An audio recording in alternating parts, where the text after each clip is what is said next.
En el corazón de Valparaíso, Chile, donde las calles empinadas se llenan de colores y el aire lleva el aroma salado del Pacífico, el mercado de la Plaza Sotomayor era un torbellino de vida. Entre los puestos de frutas, telas y baratijas, había uno que brillaba con una suavidad especial.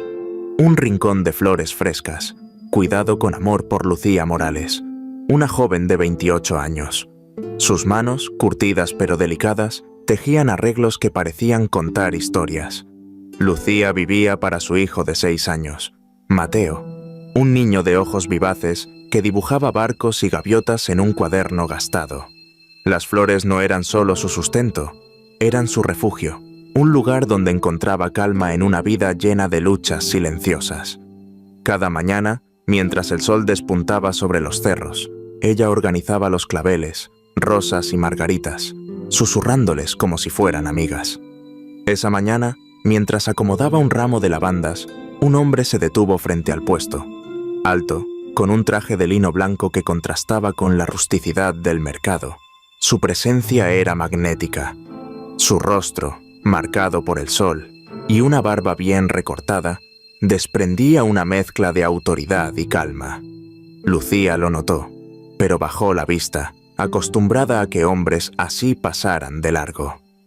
«Buenos días», dijo él, su voz profunda pero sorprendentemente suave. Lucía levantó los ojos, sorprendida por el tono. «Buenos días, ¿en qué puedo ayudarlo?», respondió, limpiándose las manos en su delantal. «Busco un ramo que diga gracias, algo sencillo pero con alma», explicó, observando las flores con una atención que no parecía fingida. Lucía sonrió, un gesto tímido que iluminó su rostro. «Las rosas amarillas son perfectas para la gratitud. Puedo mezclarlas con eucalipto, para un toque fresco». Él asintió. «Confío en tu elección». Mientras Lucía trabajaba, sintió su mirada, no invasiva, pero sí intensa, como si buscara algo más allá de las flores. Al entregarle el ramo, él le dio un billete que duplicaba el precio. «Es demasiado», protestó ella, intentando devolverlo. «Es por tu arte. Estas flores tienen algo tuyo, algo vivo», insistió él, con una sonrisa que desarmó sus defensas. Lucía aceptó, aunque con recelo. «Me llamo Rafael», dijo él antes de irse. «Tal vez vuelva pronto». Con un gesto cortés, se perdió entre la multitud. Esa noche, mientras Mateo dormía y Lucía cortaba tallos para el día siguiente, la imagen de Rafael, su voz, su mirada, se coló en sus pensamientos. Pero ella sacudió la cabeza. Su vida era Mateo, el puesto, las facturas que apenas alcanzaba a pagar. No había espacio para soñar con desconocidos. En los días siguientes, Rafael regresó. Al principio, sus visitas parecían casuales. Compraba un ramo, preguntaba por el significado de las flores o por el día de Lucía, pero pronto sus charlas se alargaron. «¿Por qué siempre estás aquí, si hay otros puestos?», preguntó Lucía un día, con una mezcla de curiosidad y cautela. Rafael rió, un sonido cálido como el sol de la tarde. «Porque tus flores tienen algo que no encuentro en otro lado. Y porque tú, Lucía, tienes una chispa que no esperaba ver en este mercado». Ella sintió un calor en las mejillas, pero mantuvo su distancia. «Solo soy una florista, no hay nada especial en mí». Él la miró, serio. «Eso no es cierto. Lo especial no siempre brilla a primera vista». Poco a poco, Rafael se convirtió en más que un cliente. Preguntó por Mateo, cuyos dibujos llenaban el puesto, y Lucía, aunque dudaba, compartió pequeños retazos de su vida. Su infancia en los cerros, las noches estudiando para ser maestra antes de que la vida la llevara por otro camino. Una tarde, Rafael llegó con una propuesta. «Este sábado hay un festival en el puerto. Música, comida, luces. Me gustaría que tú y Mateo vinieran conmigo». Lucía frunció el ceño. Nadie había mostrado tanto interés en ellos desde que el padre de Mateo los dejó. «No sé, Rafael, no estoy segura». Pero Mateo, que escuchaba desde un rincón, suplicó con ojos brillantes. «Por favor, mamá». Contra su instinto, Lucía aceptó. «Solo como amigos», aclaró. Rafael sonrió. «Como tú quieras». El festival fue un torbellino de risas.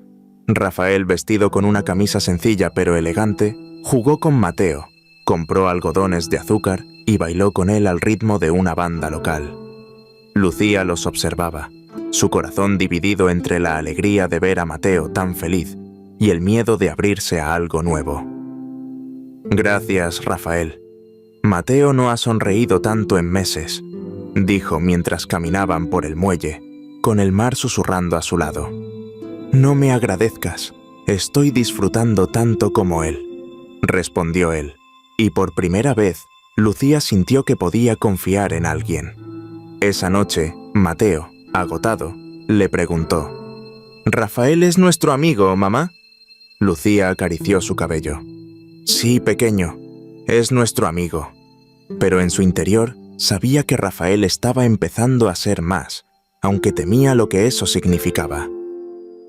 Bajo las luces del puerto, con el aroma de sal y flores aún en sus manos, Lucía sintió que las barreras que había construido alrededor de su corazón comenzaban a ceder.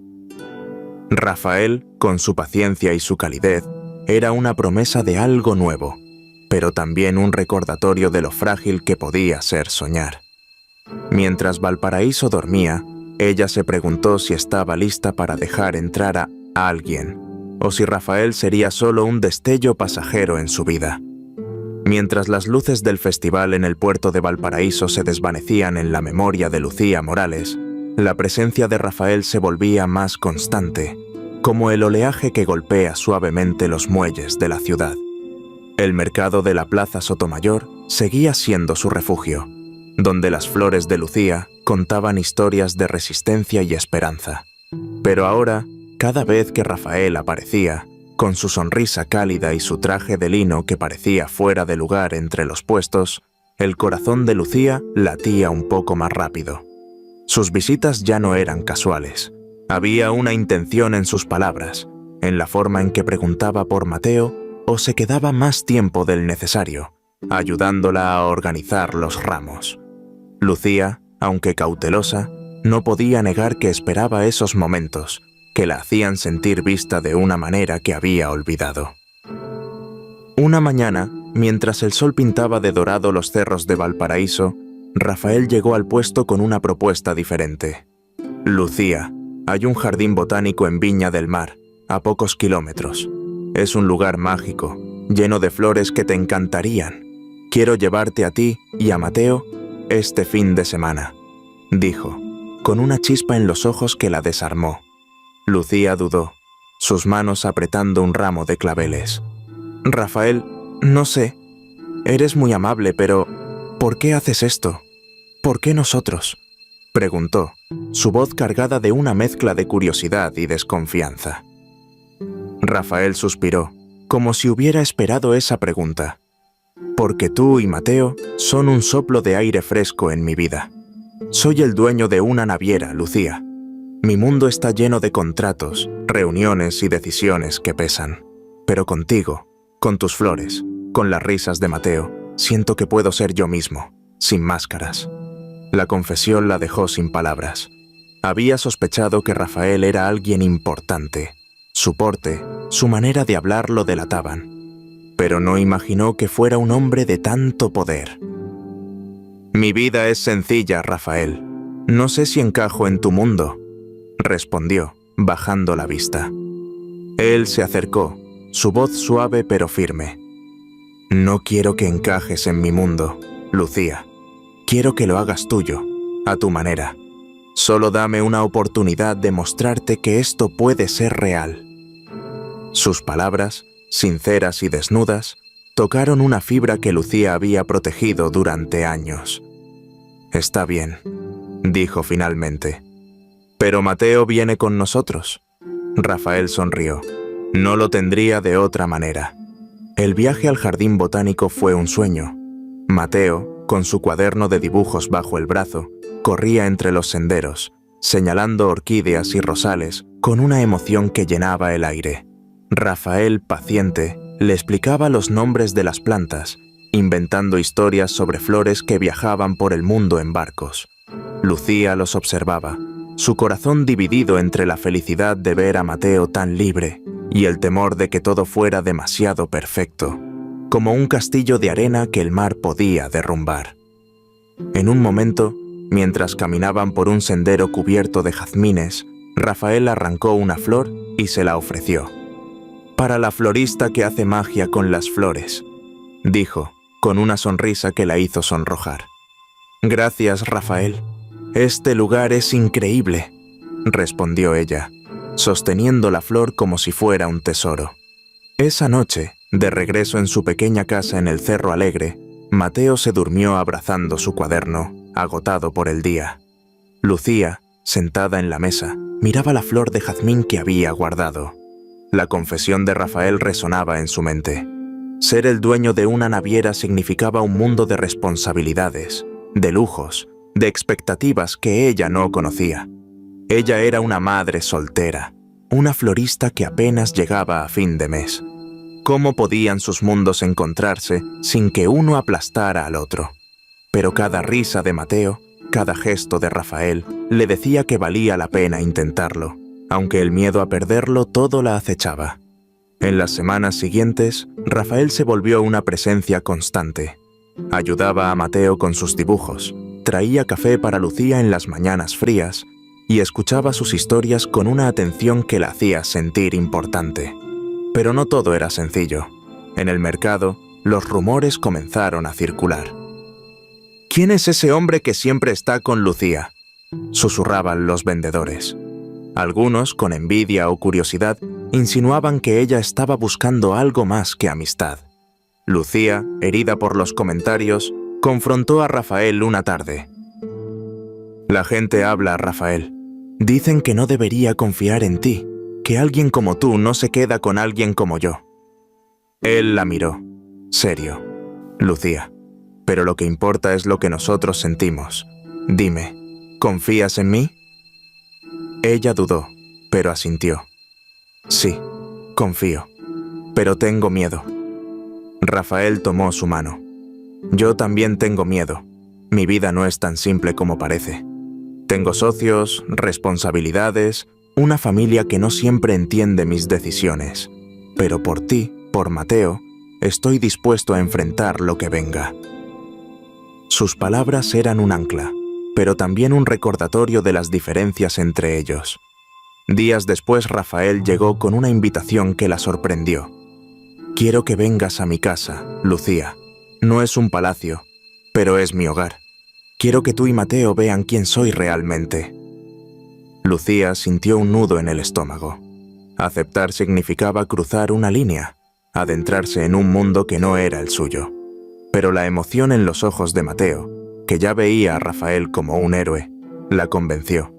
«Está bien, iremos, pero no prometo nada», dijo, con una sonrisa nerviosa. La casa de Rafael, en un cerro con vista al mar, era elegante pero acogedora, llena de detalles náuticos y libros. Mateo, fascinado, exploró cada rincón, mientras Rafael mostraba a Lucía fotos de sus viajes y le hablaba de su infancia en Concepción, antes de que la naviera lo llevara a Valparaíso. «Nunca pensé que encontraría algo más valioso que mi trabajo», confesó, mirándola a los ojos, «hasta que te conocí». Lucía sintió que su corazón se aceleraba, pero también que el peso de sus mundos se hacía más evidente. Bajo el cielo estrellado de Valparaíso, Lucía supo que estaba enamorándose, pero también que el camino con Rafael sería un desafío.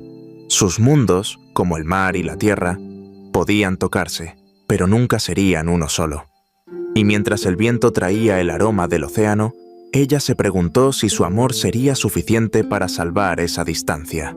Mientras la casa de Rafael, con su vista al mar y su calidez inesperada, abría una ventana al mundo que él habitaba, Lucía Morales sentía que su vida en Valparaíso estaba en un punto de inflexión.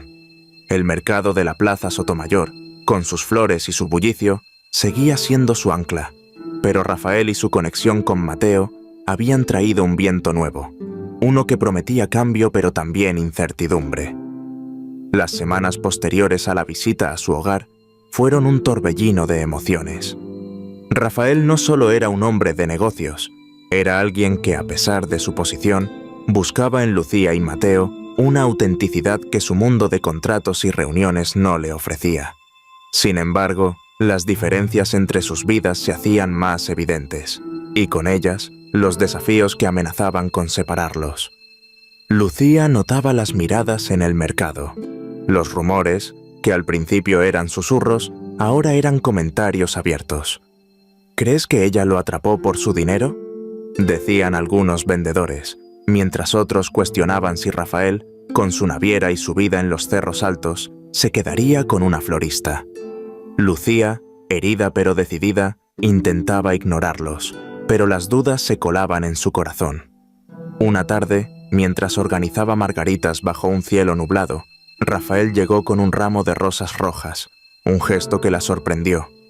«Son para ti, no para venderlas. Quería recordarte que lo que siento es real, sin importar lo que diga la gente», dijo, su voz firme pero suave. Lucía tomó las rosas, su aroma mezclándose con el salitre del aire. «Rafael no es solo la gente, es todo. Tu vida, la mía. Somos tan distintos. ¿Cómo sé que esto no nos hará daño?», confesó, su voz temblando. Rafael la miró, serio. «No te prometo que será fácil, Lucía, pero te prometo que nunca te dejaré enfrentarlo sola. Tú y Mateo son mi hogar, más que cualquier casa o barco». Sus palabras eran un faro, pero el miedo de Lucía no desaparecía.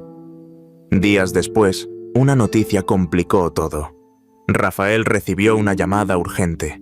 Un socio importante en Santiago exigía su presencia para renegociar un contrato que podía salvar o hundir la naviera. «Tengo que ir, Lucía, pero cuando vuelva, quiero hablar de nuestro futuro, de algo permanente», dijo, con una intensidad que la dejó sin aliento. Antes de partir, le dio un colgante con una pequeña ancla. «Para que sepas que siempre volveré a ti». Lucía, con el colgante en la mano, sintió una mezcla de esperanza y temor. ¿Y si su mundo lo alejaba para siempre? Mientras Rafael estaba en Santiago, Lucía enfrentó un desafío propio. Una tormenta dañó el mercado y su puesto quedó destrozado. Sin ahorros suficientes para reconstruirlo, se sintió al borde del abismo. Pero entonces, los vendedores que antes murmuraban se unieron para ayudarla. «Eres parte de esto, Lucía. No te dejaremos caer», dijo una anciana que vendía frutas. Con sus manos y las de Mateo, que cargaba tablas con orgullo, el puesto volvió a levantarse, más fuerte. La comunidad, que una vez juzgó, ahora la abrazaba, y Lucía entendió que su fuerza no estaba solo en las flores, sino en las raíces que había echado en Valparaíso. Rafael regresó una semana después, agotado pero victorioso. Encontró a Lucía en el puesto reconstruido, con Mateo dibujando barcos a su lado.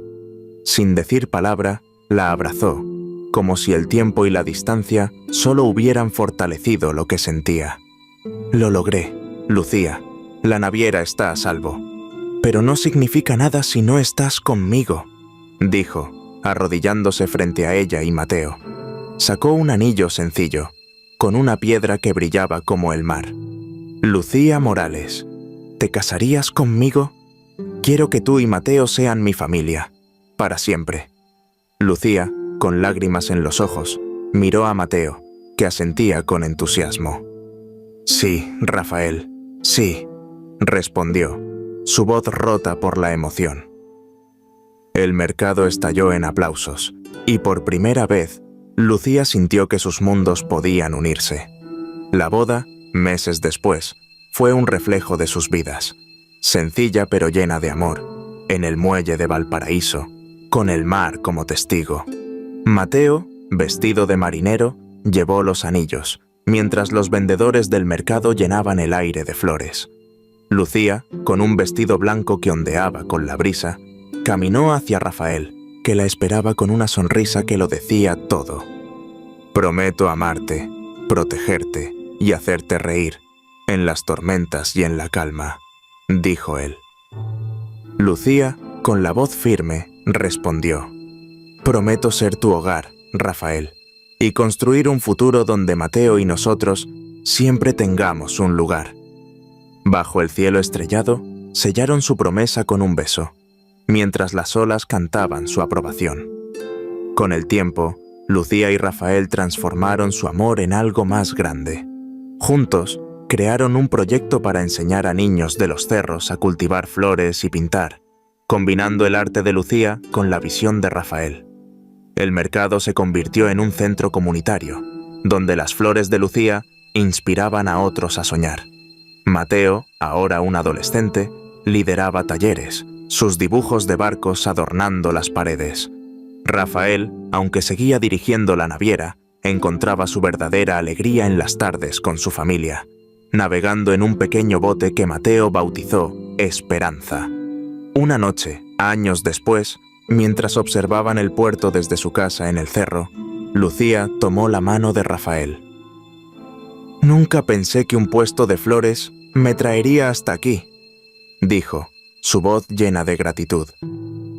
Rafael la abrazó, el colgante del ancla brillando en su cuello. «Y yo nunca pensé que encontraría mi hogar en un mercado. Gracias por enseñarme lo que es el amor, Lucía». Bajo las estrellas de Valparaíso, con Mateo durmiendo dentro, supieron que su historia, nacida en un encuentro casual, había florecido en un legado de amor y comunidad. La historia de Lucía, Rafael y Mateo es un testimonio de cómo el amor puede unir mundos que parecen opuestos. Desde un humilde puesto de flores en Valparaíso hasta un proyecto que transformó vidas, su camino estuvo lleno de desafíos, rumores, diferencias sociales, tormentas literales y figuradas, pero también de momentos que demostraron que la valentía y la autenticidad pueden superar cualquier barrera. Su amor no solo los cambió a ellos, sino que inspiró a una comunidad a abrazar la inclusión y la esperanza. Años después, el mercado de la Plaza Sotomayor seguía siendo un lugar de colores y aromas, pero ahora también de historias, donde cada flor contaba el legado de una familia que encontró en el amor su mayor fortaleza.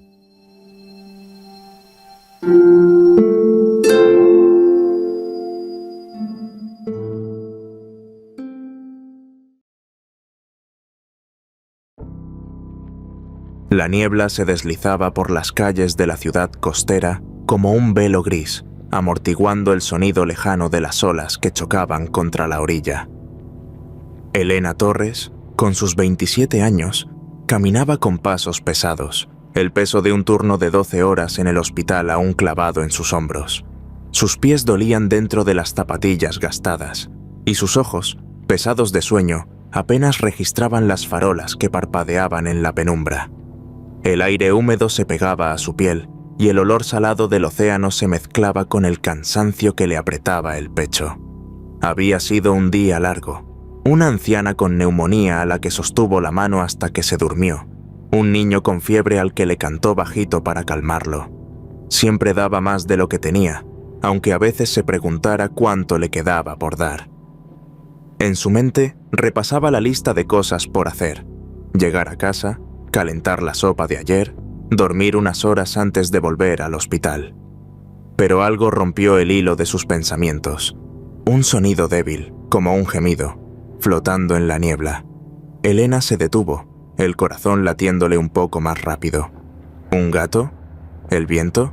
No, era algo más humano, más frágil. Siguió el sonido por una callejuela estrecha, donde la luz de una farola apenas alcanzaba a iluminar un contenedor de basura. Allí, bajo una manta raída y húmeda, lo vio. Un bebé, apenas un bultito tembloroso, llorando con una fuerza que no parecía posible para algo tan pequeño.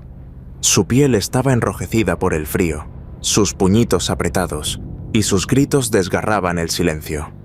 «¡Dios mío!», susurró Elena, arrodillándose sin pensarlo. Sus manos, aún tibias por el calor del hospital, envolvieron al pequeño. Era tan ligero, tan indefenso que algo dentro de ella se quebró. Lo alzó con cuidado, como si temiera romperlo, y lo apretó contra su pecho. La manta olía a humedad y suciedad, pero el calor del bebé contra su cuerpo era real, vivo. «Tranquilo, pequeño, ya estoy aquí», murmuró, su voz temblando mientras lo envolvía en su propia chaqueta. Las preguntas se arremolinaban en su cabeza. ¿Quién podía abandonar a un niño así? ¿Cómo podía alguien dejarlo en la calle, solo, en una noche como esta? Pero no había tiempo para respuestas. Sus piernas se movieron solas, corriendo hacia el hospital, el único lugar donde sabía que el bebé estaría a salvo. Mientras corría, el frío le mordía las mejillas, pero el calor del pequeño contra su pecho la mantenía anclada. Lo miró, sus ojitos cerrados, su llanto ahora más débil, y sintió algo que no pudo nombrar, una mezcla de miedo, furia y un amor repentino que no esperaba. «Todo va a estar bien», le susurró, aunque no sabía si lo decía para el bebé o para sí misma. En ese momento, bajo la niebla, Elena supo que su vida acababa de cambiar para siempre. Elena llegó al hospital con Noah en brazos, su corazón aún latiendo con la urgencia de la niebla.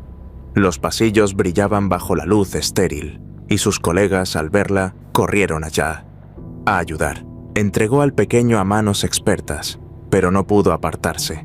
Se quedó allí, junto a la cuna, viendo cómo lo revisaban. Su piel rojiza comenzaba a calentarse, y sus llantos se suavizaban. «Noah», susurró Elena, probando el nombre como si fuera un amuleto. Le parecía que encajaba, como si siempre hubiera sido suyo. Esa noche no durmió. Canturreaba bajito una nana que su madre le cantaba antes de morir, cuando Elena tenía solo 7 años.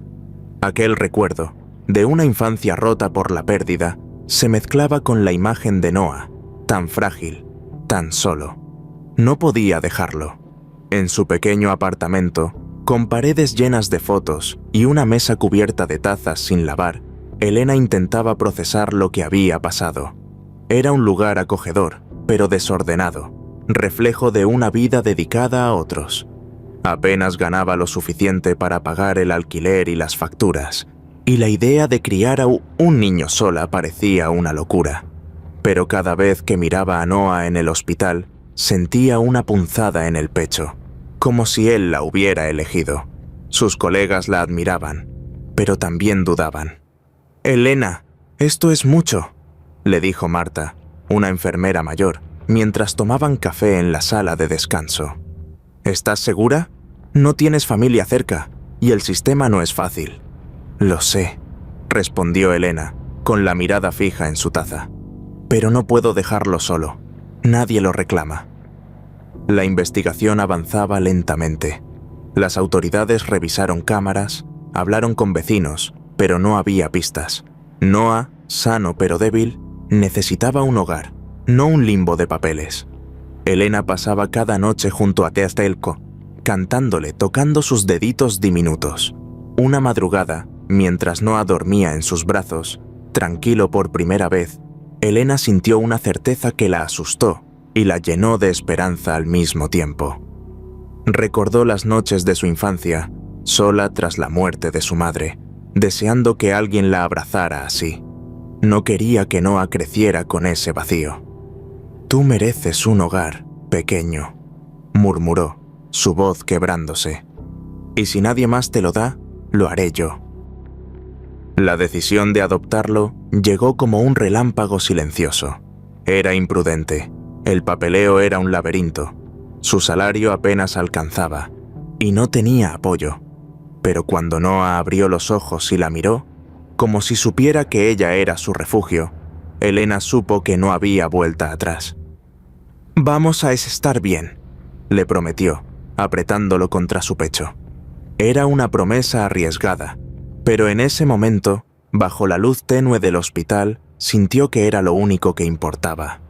Han pasado 5 años desde aquella noche en la niebla, y la vida de Elena Torres se ha transformado en un mosaico de amor y esfuerzo. Noah, Ahora un niño de 5 años con ojos brillantes y una risa que llena cualquier espacio es el centro de su mundo.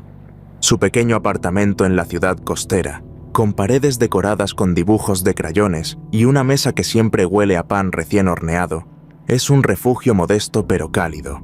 La cocina es su lugar favorito. Allí, Elena y Noah amasan galletas, las manos de él cubiertas de harina mientras ríe por sus formas torcidas.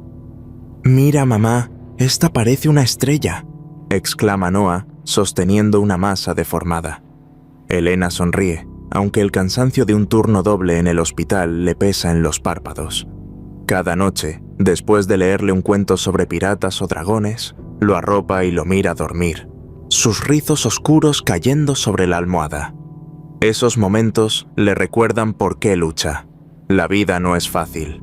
Elena trabaja horas extra para pagar la renta, la guardería y los pequeños gustos de Noah, como un helado en la playa los domingos. A veces, se queda despierta hasta la madrugada, rodeada de facturas, con la calculadora en mano, preguntándose si alcanzará. Pero luego Noah corre hacia ella, con un dibujo nuevo o una pregunta sobre las nubes, y el peso se aligera. Los paseos por la playa son su ritual. Noah persigue gaviotas, sus pies dejando huellas en la arena húmeda, mientras Elena lo observa, su corazón lleno de una alegría que no explica. Sin embargo, en los momentos de quietud, cuando el océano murmura y Noah duerme, una sombra la persigue. ¿Quiénes fueron los padres de Noah? ¿Por qué lo dejaron? La pregunta la despierta por las noches, como un eco que no se calla. Una tarde, mientras Noah construye un castillo de arena, Elena siente un escalofrío. Un hombre de traje oscuro, fuera de lugar entre los bañistas, los observa desde un banco cercano. Sus ojos se detienen demasiado tiempo en Noah y algo en su postura, rígida, calculada, la inquieta. Intenta ignorarlo, llamando a Noah para recoger sus cosas, pero la sensación persiste. «Mamá, ¿por qué no tenemos un papá como mis amigos?», pregunta Noah de repente, mientras caminan de regreso a casa, su mano pequeña en la de ella. Elena traga saliva, buscando palabras. «Porque tú y yo somos un equipo especial, pequeño», responde, forzando una sonrisa. Pero la pregunta de Noah, tan inocente, aviva sus temores. ¿Y si alguien viene a reclamarlo?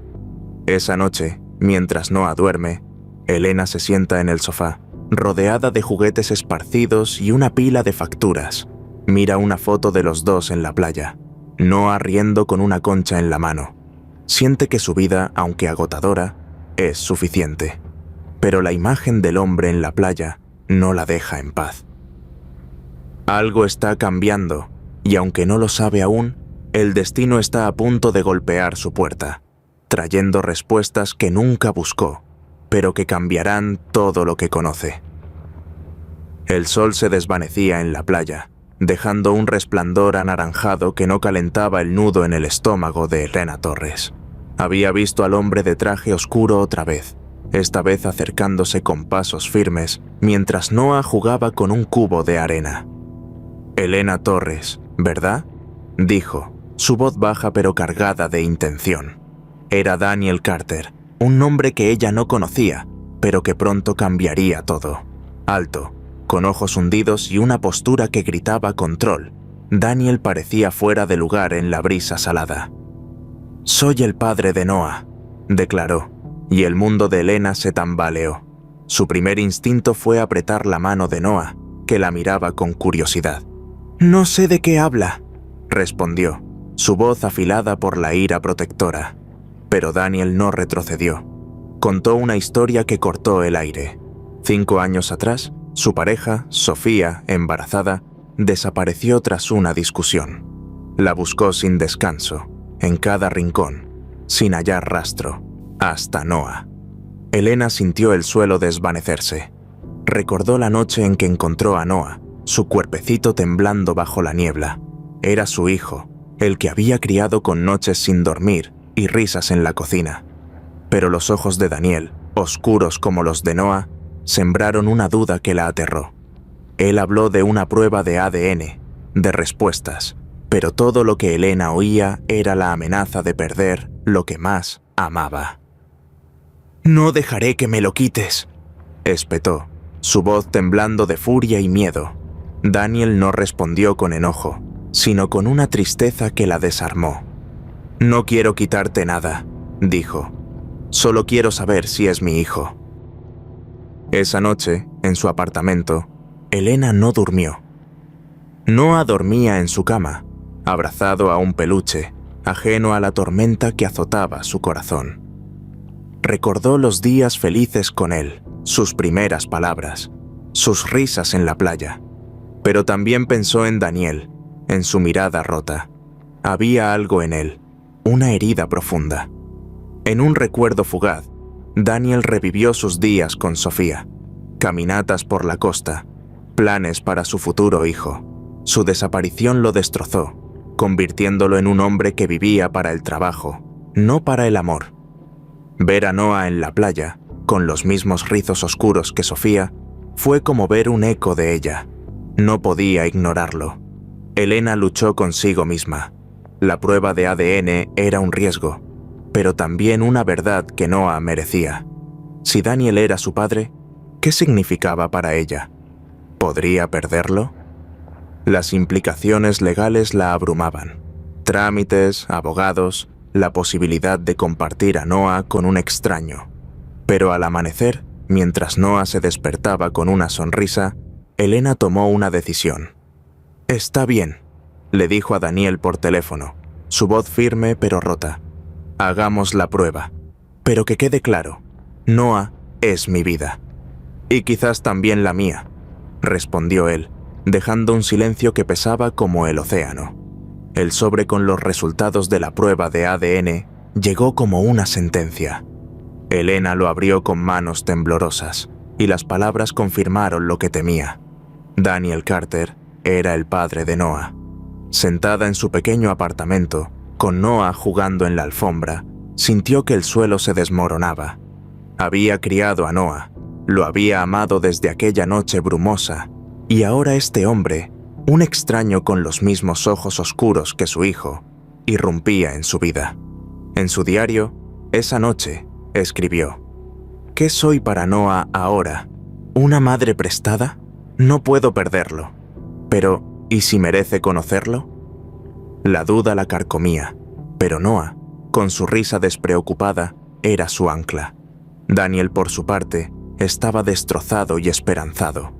Ver a Noah en la playa había sido como recuperar un pedazo de Sofía, su amor perdido. Pero acercarse a un niño de 5 años que no lo conocía era un desafío.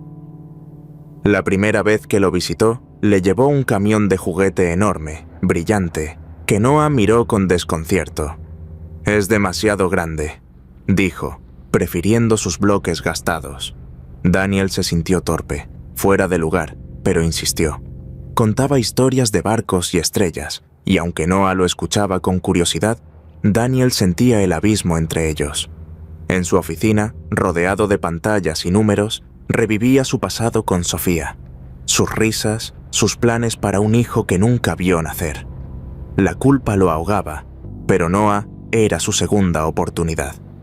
La tormenta se intensificó cuando Daniel recibió una llamada. Sofía estaba viva. Secuestrada hace años, había sobrevivido, frágil y marcada, pero viva. Elena, al enterarse, sintió que el aire se le escapaba. Conocer a Sofía fue como mirar un espejo roto. En un café tranquilo, Sofía, con ojeras profundas y voz temblorosa, abrazó a Noah por primera vez. «Eres tan hermoso», susurró, lágrimas cayendo mientras Noah, confundido, se aferraba a Elena. La escena dejó a todos en silencio, atrapados en emociones que no podían nombrar. Elena quería odiarla, pero el dolor de Sofía era real, y Noah, con su inocencia, parecía unirlas y separarlas al mismo tiempo. Los días siguientes fueron un tira y afloja. Elena vigilaba cada interacción, temiendo que Daniel o Sofía le arrebataran a Noah. Daniel, dividido entre su pasado con Sofía y su deseo de ser padre, luchaba por ganarse un lugar. Sofía, aún sanando, quería conocer a su hijo sin romper lo que Elena había construido. Una noche, en un parque, mientras Noah corría entre columpios, Elena y Daniel hablaron. «No quiero quitarte a Noah», dijo Daniel, su voz baja, «pero es mi hijo y quiero ser parte de su vida». «Lo entiendo», respondió Elena, con el corazón apretado, «pero él me necesita. No puedo ser solo un recuerdo». Acordaron un plan de custodia compartida, incómodo pero necesario, priorizando a Noah. Mientras lo veían jugar, sus risas llenaron el aire, y por un momento sintieron que podían construir algo, aunque fuera frágil, por él. Los días en la ciudad costera comenzaron a tejer una calma frágil, como la brisa que acaricia la playa al atardecer. Elena Torres y Daniel Carter, unidos por Noah, encontraron un ritmo extraño pero sincero. Las cenas en el pequeño apartamento de Elena se volvieron un ritual. Noah reía mientras la salsa de espagueti salpicaba la mesa. Daniel intentaba cocinar sin quemar nada, y Elena, con una sonrisa cansada, los observaba. Esas noches caóticas, llenas de risas y platos desordenados, hacían que sus diferencias, la vida modesta de Elena, el mundo estructurado de Daniel, parecieran menos importantes. Sofía, por su parte, halló su lugar. Trabajaba en un refugio para mujeres, canalizando su dolor en ayuda a otras. Cuando visitaba a Noah, le llevaba libros o conchas de la playa, construyendo un vínculo suave, sin exigir ser más de lo que él necesitaba. Pero la paz tembló cuando una sombra del pasado regresó. Una noche, Daniel recibió un mensaje anónimo. Una foto de Sofía con las palabras: «Sabemos dónde estás». Los secuestradores que la habían retenido años atrás estaban libres, y su amenaza era un peso frío en el pecho de todos. Elena, con Noah dormido en su regazo, sintió el miedo apretarle el corazón, pero también una furia que la impulsó. «No dejaré que lo toquen», dijo, mirando a Daniel con ojos encendidos. Él, con su calma habitual rota por la urgencia, organizó todo. Guardias, contactos en la policía, un plan para enfrentarlos. «No estás sola en esto», le prometió, y por primera vez, Elena sintió que eran un equipo. La operación fue tensa, en un almacén olvidado donde la noche parecía tragarse la luz. Daniel, contra el consejo de todos, estuvo allí, su presencia un ancla mientras la policía rodeaba a los hombres. Elena, en casa con Noah, mantuvo la calma, contándole cuentos para que no notara su ansiedad. Cuando Daniel regresó, exhausto pero victorioso, la abrazó con fuerza. «Se acabó», susurró, y ella dejó caer lágrimas que había contenido demasiado tiempo. Sofía, aliviada, agradeció en silencio, su sanación ahora más firme al saber que el pasado no volvería a alcanzarla. Una noche, semanas después, los tres, Elena, Daniel y Noah, caminaron por la playa bajo un cielo lleno de estrellas. Noah, con una linterna en la mano, corría señalando constelaciones que inventaba. «¿Las estrellas tienen familias, mamá?», preguntó, sentándose entre ellos. Elena sonrió, su corazón lleno. «Tal vez pequeño, pero nuestra familia es especial porque elegimos estar juntos. Siempre lo estaremos», añadió Daniel, su mano rozando la de Elena. Bajo la luz plateada, prometieron sin palabras enfrentar cualquier futuro, juntos, con Noah como su faro. La brisa llevó sus risas al mar, y en ese momento, su amor, forjado en pruebas y esperanzas, se sintió eterno.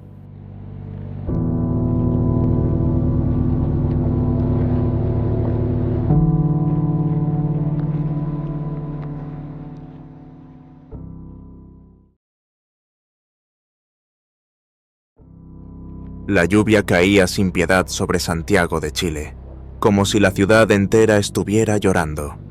Las calles brillaban bajo el reflejo de las luces, y el aire olía a tierra mojada. En el Hospital del Horizonte, Gabriel Salazar, un cirujano cardiovascular de 38 años, terminaba su turno. Sus manos, expertas en abrir y cerrar corazones, se movían con una precisión que rozaba lo inhumano, pero su mirada era fría, como si el peso de tantas vidas salvadas le hubiera robado el calor. Gabriel vivía para su trabajo. Cada día de los últimos 10 años lo había dedicado a perfeccionar su arte, dejando atrás todo lo que no fuera bisturí, quirófano y el zumbido de los monitores. A sus 38 años, su corazón estaba cerrado, protegido por una muralla que él mismo había construido para no desviar su camino. Esa noche, en su despacho, un rincón de paredes blancas y estanterías llenas de expedientes, revisaba las notas de sus pacientes con la misma meticulosidad de siempre. El silencio solo era roto por el tamborileo de la lluvia contra las ventanas. De pronto, el teléfono rompió la calma. «Doctor Salazar, lo necesitamos ahora.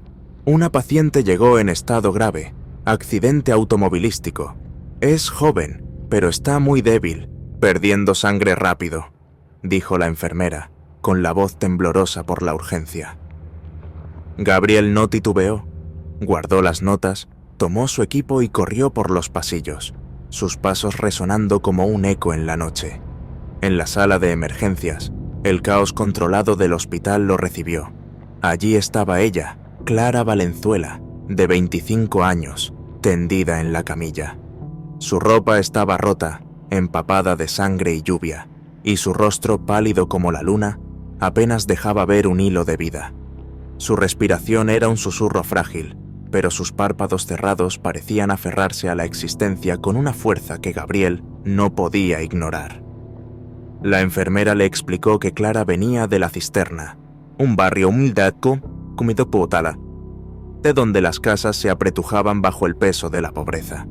No tenía familia conocida ni recursos para pagar la atención. Para Gabriel, eso no importaba. Había aprendido a no involucrarse con las historias de sus pacientes. El apego solo entorpecía su trabajo. Sangre tipo positivo y una inyección para estabilizar el corazón. Ahora, ordenó, su voz firme como el acero. Se inclinó sobre Clara, sus manos moviéndose con la destreza de siempre, pero algo en su fragilidad lo golpeó. No era solo otra paciente. Había una chispa en ella, una lucha silenciosa que parecía hablarle directamente. Mientras trabajaba para detener la hemorragia, el mundo se redujo a esa sala, a ese cuerpo roto que se negaba a rendirse. Las horas pasaron en un borrón de órdenes y movimientos precisos. Contra todo pronóstico, Clara estabilizó.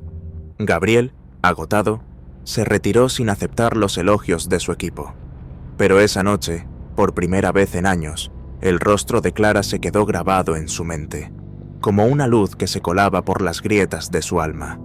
Mientras la lluvia de aquella noche en Santiago de Chile se desvanecía en un eco lejano, algo en Gabriel Salazar se había removido, como si el rostro de Clara Valenzuela hubiera dejado una huella imborrable en su alma. En el hospital del Horizonte, los días seguían su ritmo incansable. El zumbido de los monitores, el eco de pasos apresurados, el olor a desinfectante que impregnaba los pasillos. Pero para Gabriel, algo era diferente. La imagen de Clara, con su piel pálida y su lucha silenciosa por aferrarse a la vida, lo perseguía en los momentos de quietud, cuando el bullicio del hospital se apagaba y solo quedaba el latido de sus propios pensamientos. No lo entendía. Había salvado incontables vidas, pero ninguna había calado tan hondo. Era como si sus ojos cerrados, apenas un susurro de vida, le hablaran en un idioma que él había olvidado. Esa mañana, mientras revisaba expedientes bajo la luz fría de su despacho, un impulso inexplicable lo llevó a la habitación de Clara. No era parte de su rutina. Él no era de los que visitaban pacientes sin motivo clínico. Pero algo en su interior, una chispa que no podía nombrar, lo empujó a caminar por los pasillos hasta detenerse frente a su puerta. Al entrar, la encontró despierta, aunque frágil. Su rostro, aún pálido, tenía un brillo tenue, como el sol que se cuela entre nubes grises. Sus ojos, grandes y cansados, lo miraron con una suavidad que lo desarmó. «Doctor Salazar, gracias». Sé que no fue fácil, pero me dio otra oportunidad, murmuró Clara, su voz temblorosa pero cargada de una gratitud que parecía venir de lo más profundo. Intentó sonreír, y ese gesto, débil pero sincero, fue como un rayo de luz en el mundo gris de Gabriel. Él, fiel a su fachada de acero, respondió con un seco: «Solo hice mi trabajo, señorita Valenzuela. Ahora descanse». Pero sus palabras sonaban huecas, incluso para él mismo. Había algo en la voz de Clara, en su calidez sin pretensiones, que lo hacía sentir expuesto, como si ella pudiera ver más allá de su bata blanca y su precisión quirúrgica. Mientras ella ya hablaba, contándole pequeños retazos de su vida, su infancia en la cisterna, sus sueños de ser enfermera truncados por la falta de recursos. Gabriel sintió un nudo en el pecho. No era lástima, era algo más profundo, una conexión que lo asustaba y lo atraía a partes iguales. Se despidió con un gesto rígido y regresó a su despacho, pero las palabras de Clara seguían resonando, como un eco que se negaba a desvanecerse.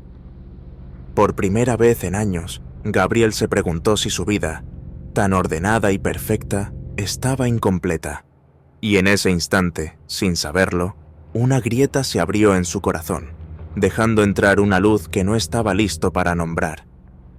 Mientras el eco de la voz de Clara Valenzuela resonaba aún en la mente de Gabriel Salazar, los días en el Hospital del Horizonte se deslizaban con su rutina implacable, pero algo en él había cambiado para siempre. Los pasillos, con su luz fría y su olor a desinfectante, ya no eran solo un escenario de trabajo. Ahora eran el camino hacia la habitación de Clara, donde Gabriel encontraba excusas para detenerse. Cada visita, disfrazada de seguimiento médico, era un paso más hacia un territorio desconocido, uno donde su corazón, tan acostumbrado al silencio, comenzaba a latir con un ritmo nuevo. Clara, con su piel aún pálida pero sus ojos llenos de una esperanza que desafiaba su fragilidad, lo recibía con una sonrisa que parecía derretir el hielo que él había cultivado durante años. Ella le hablaba de cosas simples, las tardes en la cisterna, donde los niños jugaban en calles polvorientas, o su sueño de ser enfermera, aplazado por la falta de dinero. Cada palabra, cada gesto, era un destello de fortaleza que Gabriel no podía ignorar. Él, que siempre había mantenido a sus pacientes a distancia, sentía ahora una conexión que lo desconcertaba. Una tarde, mientras revisaba su historial, descubrió la verdad que lo golpeó como un viento helado. Clara no tenía seguro médico ni familia que la respaldara. Su tratamiento, necesario para una recuperación completa, era un lujo que ella no podía costear. En otro tiempo, Gabriel habría archivado el caso sin dudar, pero algo en él se reveló. Por primera vez, sintió un impulso que no venía de la lógica, sino de un lugar más profundo. Decidido, se enfrentó a la burocracia del hospital. Pidió una reunión con el director, un hombre de traje impecable y mirada calculadora, conocido por priorizar números sobre personas. «Doctor Salazar, su trabajo es impecable, pero no podemos financiar tratamientos sin respaldo económico.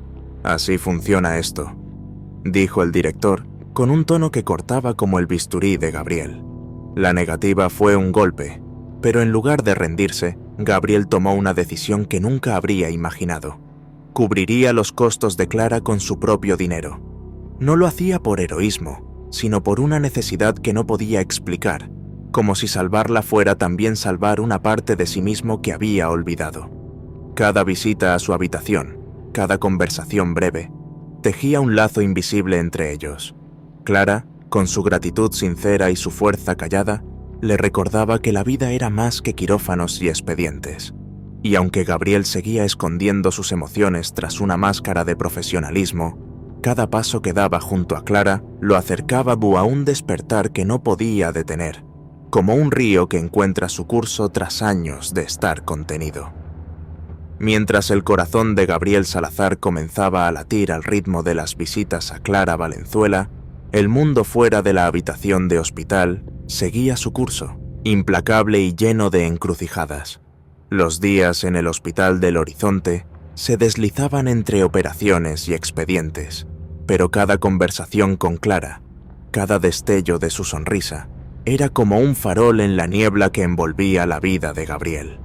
Sus charlas, aunque breves, revelaban la fortaleza de Clara, una mujer que, a pesar de la pobreza de la cisterna y las cicatrices de su accidente, hablaba con una esperanza que lo desarmaba. Él, que había construido su vida sobre la certeza de la ciencia, sentía que algo en su interior se tambaleaba, como si Clara, con su calidez, estuviera derritiendo las murallas que lo protegían del mundo. Pero entonces llegó una carta que lo cambió todo. Era una oferta del Hospital San Martín, un centro de prestigio en Buenos Aires, la clase de oportunidad que Gabriel había soñado desde sus días de estudiante. Ser jefe de cirugía cardiovascular en una institución así era la cima de su carrera, un reconocimiento a años de sacrificio. Sin embargo, aceptar significaba dejar Santiago, el hospital y, sobre todo, a Clara, cuya recuperación aún pendía de un hilo. Gabriel se sentó en su despacho, la carta en la mano, mientras el río Mapocho, visible desde su ventana, corría gris y revuelto bajo el cielo nublado. Su mente era un torbellino, el prestigio de Buenos Aires contra la calidez inexplicable que sentía al estar cerca de Clara. Las visitas a Clara se volvieron más frecuentes, aunque él seguía justificándolas como parte de su deber médico. Pero cada vez que ella le hablaba, de sus días trabajando en un mercado para pagar sus estudios, de su amor por las poesías que leía en libretas gastadas, Gabriel sentía que su mundo, tan ordenado y predecible, se desmoronaba. Una tarde, mientras ella descansaba bajo la luz tenue de la habitación, Clara lo miró con esos ojos que parecían ver más allá de su bata blanca. «Doctor Salazar, usted parece llevar un peso que no cuenta. ¿Qué lo preocupa?», preguntó con una ternura que lo tomó desprevenido. Gabriel dudó, pero algo en su voz lo empujó a hablar. «Me han ofrecido un puesto en Buenos Aires. Es todo lo que siempre quise», confesó, su voz más suave de lo que pretendía. Clara asintió, su rostro ensombrecido por un instante, pero luego sonrió. «Eso suena maravilloso, doctor. Buenos Aires debe ser una ciudad llena de vida. Usted merece eso y más», dijo, con una generosidad que lo desgarró. Sus palabras, desinteresadas y llenas de aliento, lo hicieron cuestionarse. ¿Era realmente el éxito profesional lo que quería? ¿O estaba persiguiendo un sueño que ya no tenía sentido? Mientras tanto, rumores comenzaban a circular en el hospital. Algunos colegas, envidiosos de su prestigio, susurraban sobre una relación inapropiada con Clara, poniendo en riesgo su reputación. Gabriel, atrapado entre su ambición y el amor que crecía en silencio, enfrentaba un cruce de caminos: seguir el sendero conocido del éxito o arriesgarse por algo que apenas comenzaba a entender, un sentimiento que lo hacía sentir vivo por primera vez en años. Mientras el dilema entre el prestigio de Buenos Aires y el lazo invisible con Clara Valenzuela desgarraba a Gabriel Salazar, su mundo, antes tan firme, se tambaleaba como las calles de Santiago bajo un viento otoñal. El Hospital del Horizonte, con sus pasillos fríos y su rutina implacable, ya no era suficiente para acallar la voz de su corazón. Clara, con su fortaleza callada y sus ojos que parecían ver más allá de su fachada de médico, se había convertido en una presencia que no podía ignorar. Pero los rumores en el hospital, susurros venenosos sobre una relación indebida, lo empujaron a una decisión que le desgarró el alma. Creyendo que protegería a Clara y su propia carrera, aceptó la oferta del Hospital San Martín y se despidió de ella en una tarde gris, con el río Mapocho como testigo mudo de su dolor. La despedida fue un nudo en el pecho. Clara, aún frágil en su cama de hospital, lo miró con una tristeza que no pudo ocultar. «Cuídese, doctor, y no olvide que aquí hay gente que lo quiere», dijo, su voz suave pero cargada de un peso que Gabriel no pudo soportar. Él asintió, incapaz de articular más que un «Gracias, Clara, siga adelante». Salió de la habitación. la habitación con el corazón en pedazos, convencido de que la distancia era la única forma de salvarlos a ambos. En Buenos Aires, la ciudad lo recibió con su bullicio y sus luces, un escenario perfecto para el éxito que siempre había soñado. El hospital, con sus quirófanos de última generación y su equipo de élite, era todo lo que había imaginado. Pero cada cirugía, cada reconocimiento, se sentía vacío. Las calles porteñas, llenas de vida, solo le recordaban la ausencia de Clara, su risa suave, sus palabras que lo hacían sentirse humano.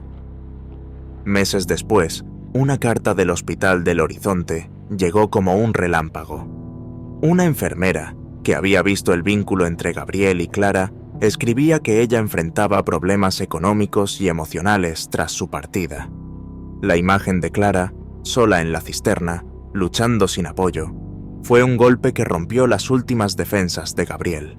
Renunció al puesto en Buenos Aires sin mirar atrás, tomó el primer vuelo a Santiago y, con el corazón latiendo como un tambor, buscó a Clara. La encontró en una casita humilde, sentada en un porche donde el sol apenas llegaba. Al verlo, los ojos de Clara se llenaron de sorpresa y algo más, una chispa de esperanza. Sin palabras, Gabriel la abrazó, dejando que el dolor de la separación y el amor que había negado se desbordaran. «Clara, me equivoqué. No soy nada sin ti», murmuró, su voz rota por la emoción. Ella, con lágrimas temblando en sus mejillas, respondió: «Estás aquí ahora. Eso es lo que importa». En ese abrazo, bajo el cielo de Santiago, prometieron construir un futuro juntos, un camino donde el amor sería más fuerte que cualquier sacrificio. Mientras el abrazo de Gabriel Salazar y Clara Valenzuela sellaba un nuevo comienzo bajo el cielo de Santiago, la vida les ofreció un lienzo en blanco para pintar un futuro juntos. En la cisterna, donde las calles polvorientas contaban historias de esfuerzo, abrieron una clínica comunitaria, un refugio para quienes, como Clara, no podían pagar por atención médica. Era una casita sencilla, con paredes blancas y un letrero escrito a mano que prometía cuidado y esperanza. Gabriel, que una vez vivió para el prestigio, encontró en cada paciente una razón para levantarse. Clara, con su experiencia como enfermera y su corazón inmenso, se convirtió en el alma del lugar, atendiendo con una calidez que sanaba más allá de las heridas físicas. Juntos, transformaron el dolor de su pasado en un propósito compartido, un faro que iluminaba el barrio. Los días se llenaron de rostros agradecidos, madres que llevaban a sus hijos con fiebre, ancianos con dolencias que nadie más atendía, jóvenes que, como Clara, soñaban con un futuro mejor. Gabriel y Clara trabajaban hombro con hombro, sus manos entrelazadas no solo en la clínica, sino en la vida. Su amor creció en los pequeños momentos, una mirada compartida mientras cosían una herida, una risa suave al final de un día agotador. Años después, su hija Emilia nació, una niña de ojos curiosos que creció correteando entre las camillas, aprendiendo el idioma del cuidado. Para ella, la clínica era un hogar, un lugar donde el amor de sus padres se mezclaba con el de una comunidad que los había acogido. Con el tiempo, la clínica se transformó en un centro de formación. Jóvenes médicos y enfermeras llegaban de todo Santiago, atraídos por la fama de Gabriel y Clara, no solo como profesionales, sino como personas que veían a cada paciente como un igual. Gabriel enseñaba con la precisión de siempre, pero ahora con una chispa de humanidad que antes no tenía. Clara, con su empatía, guiaba a los estudiantes a escuchar las historias detrás de las dolencias. Emilia, ya adolescente, comenzó a ayudar, sus manos pequeñas organizando expedientes o consolando a un niño asustado. Cada gesto suyo era un eco de sus padres, un reflejo de su compromiso. Una tarde, mientras el sol pintaba de dorado las colinas de Santiago, Gabriel y Clara se sentaron en el patio de su hogar.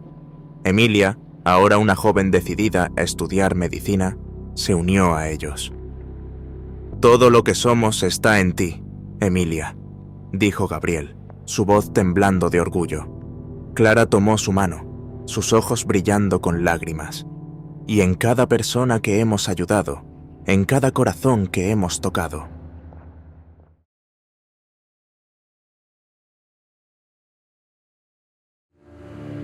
En Medellín, donde las montañas abrazan la ciudad y las luces titilan como promesas rotas, vivía Lucía Moreno, una joven de 22 años que encontraba refugio en el silencio de los libros. Trabajaba en una librería pequeña, en el barrio de El Poblado, un rincón lleno de estanterías polvorientas y el aroma de papel viejo. Lucía era tímida, de mirada suave y sonrisa esquiva, siempre más cómoda entre las páginas de una novela que en el bullicio de la vida real. Sus días transcurrían ordenando libros, atendiendo a clientes distraídos y soñando con las historias que leía, mundos donde la valentía siempre triunfaba. Con su belleza vibrante y su oscuro submundo, tenía planes distintos para ella. Una tarde, mientras cerraba la librería, el cielo se tiñó de un gris pesado y el aire olía a lluvia inminente. Lucía estaba sola, ajustando el candado de la puerta, cuando un murmullo extraño llegó desde el callejón contiguo.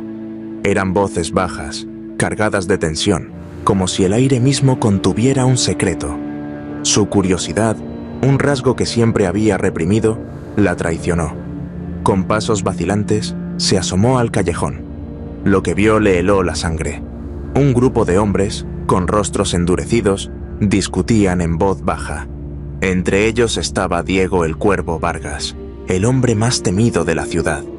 Diego era una leyenda oscura, un mafioso que controlaba un imperio de negocios ilícitos con una mezcla de carisma y brutalidad. Su nombre era un susurro en las calles, un eco que mezclaba miedo y admiración. Lucía lo reconoció de inmediato. Aunque rara vez aparecía en fotos, su rostro era inconfundible. Ojos oscuros que parecían perforar el alma, una cicatriz fina en la mejilla izquierda y una presencia que dominaba el espacio. Los hombres callaron al notar su presencia, y Diego se volvió hacia ella. Sus ojos la estudiaron, fríos como el acero, pero luego una sonrisa lenta curvó sus labios, una que no llegó a calentarle la mirada. ¿Te perdiste, pequeña?, preguntó, su voz suave pero cargada de un filo que hizo que el corazón de Lucía se acelerara. Ella dio un paso atrás, las manos temblando, incapaz de articular una respuesta. Uno de los hombres, con el rostro crispado por la irritación, avanzó hacia ella, pero Diego levantó una mano, deteniéndolo. «Déjala, Javier, solo es una chica curiosa», dijo, su tono casi divertido, aunque sus ojos no se apartaron de ella. Lucía no necesitó más. Giró sobre sus talones y corrió de vuelta a la librería, cerrando la puerta con un golpe seco. Su cuerpo temblaba, una mezcla de miedo y adrenalina recorriéndola como un río desbocado. No podía creerlo. Había estado cara a cara con Diego Vargas, el hombre cuya sombra cubría Medellín. Esa noche, el sueño no llegó. El rostro de Diego, con su mezcla de peligro y enigma, se repetía en su mente. Era todo lo que ella evitaba. Violento, impredecible. Un hombre que vivía en un mundo donde la vida valía poco. Pero había algo en él, una chispa en su mirada, un atisbo de algo humano que la desconcertaba. No era solo miedo lo que sentía, era una curiosidad que la quemaba, un deseo de entender qué había detrás de esa fachada impenetrable. En los días siguientes, Lucía intentó volver a su rutina. Ordenaba libros, atendía clientes, pero cada vez que pasaba por el callejón, su mirada se desviaba, esperando, temiendo, deseando verlo otra vez. Sabía que debía mantenerse lejos. Diego era un incendio, y ella una hoja seca. Pero algo en su interior estaba cambiando. La timidez que siempre la había definido comenzaba a ceder ante una valentía que no sabía que tenía. Una mañana, mientras organizaba una pila de novelas, encontró un libro que no recordaba haber visto: El Cuervo y la Flor. El título la golpeó como un presagio. Era una historia de amor imposible entre un hombre atrapado en la oscuridad y una mujer que lo desafiaba con su luz. Lucía lo leyó en una sentada, sus páginas resonando con el torbellino de emociones que sentía. Esa noche, soñó con Diego. No era el mafioso temido, sino un hombre herido, atrapado en una jaula que él mismo había construido. Al día siguiente, algo la llevó de nuevo al callejón.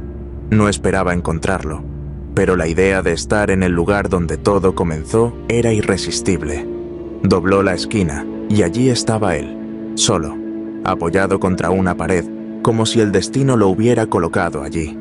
Sus ojos la encontraron primero y una sombra de sorpresa cruzó su rostro.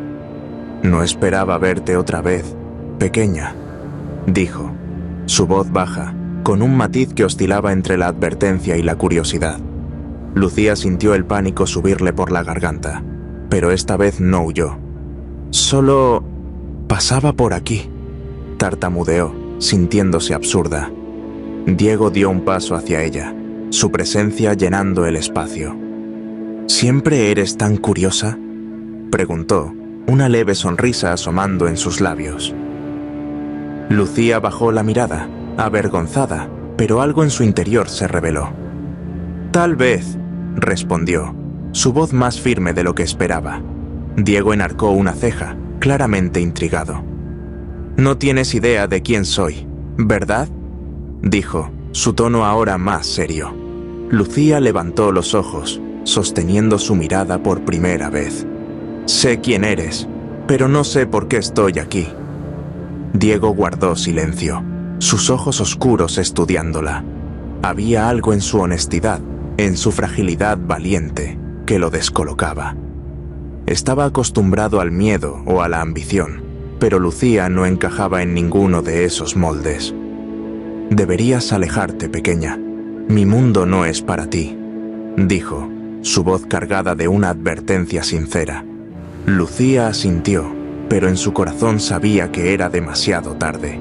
La chispa ya estaba encendida, y aunque el fuego podía consumirla, no podía resistirse a su calor. La chispa que Diego Vargas había encendido en Lucía Moreno no se apagó con su advertencia, sino que ardió más fuerte, como un fuego que se niega a ser sofocado. Los días en la librería de El Poblado seguían su curso, con el aroma de los libros y el murmullo de los clientes. Pero Lucía ya no era la misma. Su timidez, que antes la mantenía anclada al silencio, se desvanecía ante una valentía que crecía con cada pensamiento sobre Diego. Sabía que él era un hombre peligroso, una sombra que cubría Medellín con su poder, pero también había visto algo en su mirada, un destello de humanidad que la hacía querer saber más. Cada vez que cerraba la librería, sus ojos se desviaban al callejón, esperando un encuentro que tanto temía como deseaba. Una semana después de su segundo encuentro, Lucía decidió actuar. No podía seguir dejando que la curiosidad la consumiera en silencio. Una noche, tras cerrar la librería, volvió al callejón. El aire estaba cargado de humedad y las luces de la ciudad parpadeaban a lo lejos. No esperaba encontrarlo, pero algo en su corazón la empujaba, como si el destino tuviera un plan que ella aún no entendía.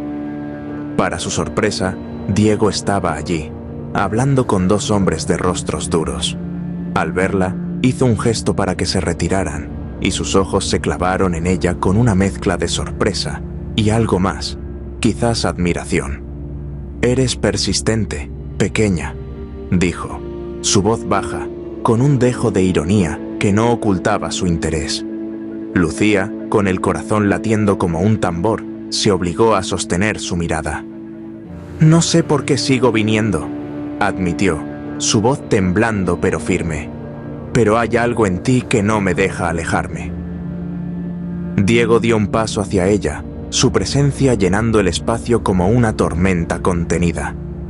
«Eso es peligroso, Lucía», dijo, pronunciando su nombre por primera vez, un sonido que la estremeció. «Mi mundo no perdona a los curiosos». Pero en lugar de retroceder, Lucía dio un paso adelante, sorprendiéndose a sí misma. «Entonces enséñame tu mundo», respondió, las palabras saliendo antes de que pudiera detenerlas. Diego la estudió en silencio, sus ojos oscuros buscando algo en ella. Luego, contra todo pronóstico, soltó una risa baja, no de burla, sino de genuina sorpresa. «Eres diferente, pequeña.